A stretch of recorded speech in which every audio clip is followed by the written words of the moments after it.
I want. There's a lot of things to talk about, but centered around business, obviously, right? Of course. That's your field, and very eager to learn. But I want you to first take us through your journey, Okay. because you've been in so many different roles, and all the way even the interning at whatever businesses or companies that you did. Share with us the journey of that, and also we'll take it step by step. Okay, cool. So I was very interested in business from my childhood days, right? And so when I was in college, because my brothers were also going to go through college, so it's a lot of expense. So as soon as I finished college, I got a job, and I had a salary of about, I think it was 13,000 rupees per month. Where is this, in Bangalore? In Bangalore. Okay. So what I did was, when you get a job, you can get loans, right? And so I took a loan from the bank. I took about a 2 lakh loan from the bank, and I wanted to open a shop in Bangalore. I had no idea how to do it, right? I just read Rich Dad Poor Dad. Robert Kiyosaki is my first book and my best book so far. And so he says that high street is expensive, 40,000, 50,000. So look around the gullies, and you might get good buys.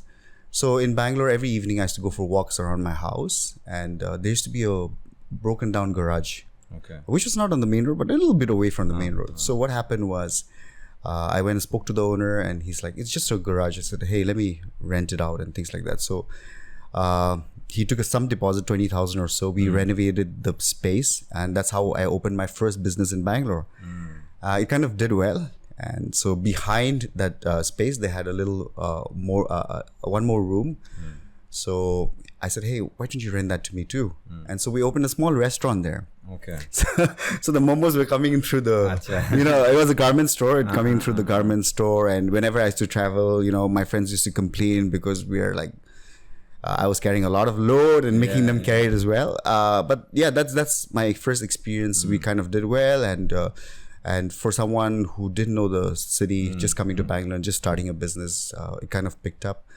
That's my first business I built, and then I sold it because I was moving to Bombay. Okay.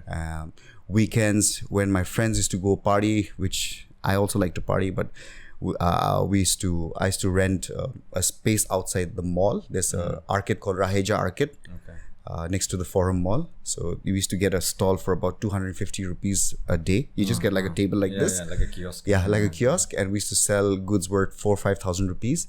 And so my corporate friends used to come and look at me and like, hey, Lezo, just chill. I'm like, no, you guys go and enjoy, But I was very passionate about business. And so that's how it started. And then the business grew.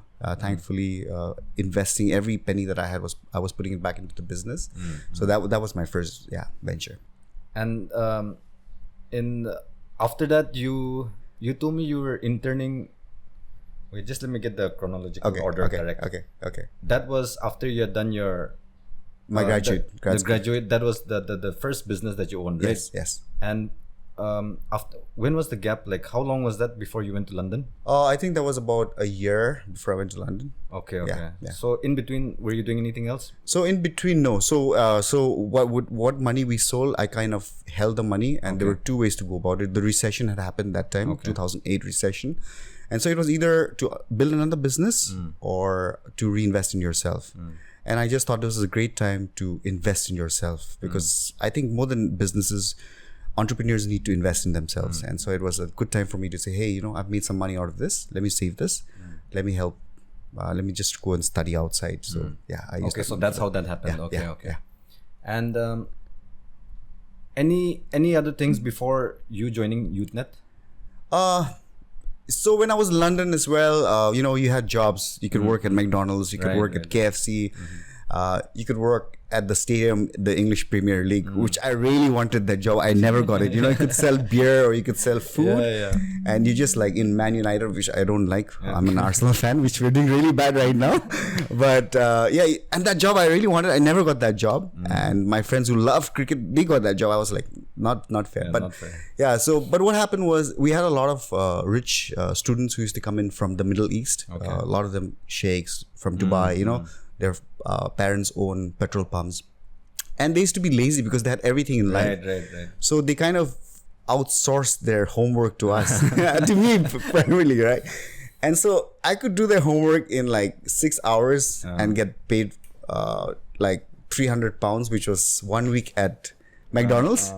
And it kind of picked up because the work was good and he referred his friends. So one day... Business was booming. Business was booming, right? I don't know. I hope my professors don't listen to this, but business is booming. And so one day I go to my... where all my Indian friends are, they're all tired after their shift. I'm like, hey guys, you're done. You quit.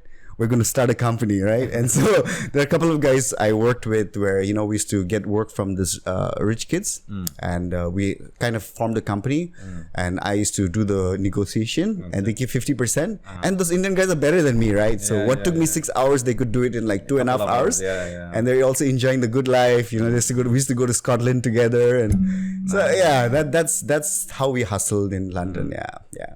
But that's nice. That spirit was in you from way back. It kind of worked, yes. Yeah.